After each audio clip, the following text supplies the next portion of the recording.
Wala magigala kiksunan, maing adlaw siyang tanan. Nako'y nakita nga balasahon ba. Nagingon rin nindot kay ang title, pag-andam sa pagtagbo sa imong Diyos. Ang iyang verse diri Amos 4:12 nindot siya. So akong gitan-aw mga kaigalaan ug kigsunan no, ang iyang mga ang sulod niya nindot man kayo ang mga sulod niya. Nara ang mga event ba sa pagbalik sa Ginoo. Apan kung sok pag-abot sa tumoy mga kaigalaan no, sok wahi lang siya ano. Diri ko natingala mga kaigalaan no, ang pagbalik sa Ginoo, ang ikaduhang pagbalik sa Ginoo karon daw Mayo 15 2026.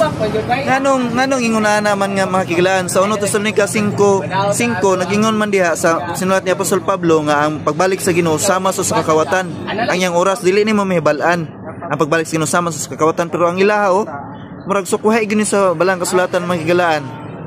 So, Mayo 15 2026 daw ang gitakdang panahon sa pagbalik ni Kristo. So klaro kay ang balang kasulatan mga kigalaan nga sa katapos sa mga panahon daghay mga tao nga nagapanagna kuno gitukma nila sa pitsa pero ang Biblia wala gyud nagisgot sa 1 Tesalonica mga kigalaan.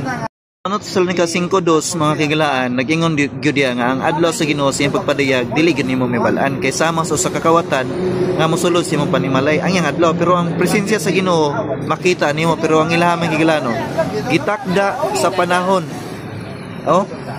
muni ang gitakda Mayo 15 2026 so klaro mga kigalaan nga sa atong kalibutan karon daghan na kayo ang mga nagpakaroon ingnon mga kigalaan. So muni mga kigalaan magbantay ta sa atong panahon karon labi na sa dul na pagpadayag sa Ginoo. Daghan na mga tratados karon nga gipadayag So nagitakda supak ni sa balang kasulatan mga kigalaan.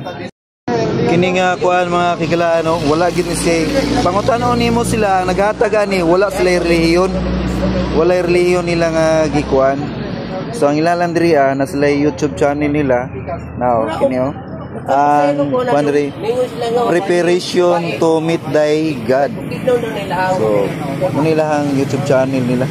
Ay number nila diri Basta kay ang ilahang kuan mga kigalaan, ang ilahang pagtuo nila ang pagbalik daw sa Ginoo Mayo 15 2026. Muning gitakda daw nga panahon sa pagbalik ni Kristo di basta-basta.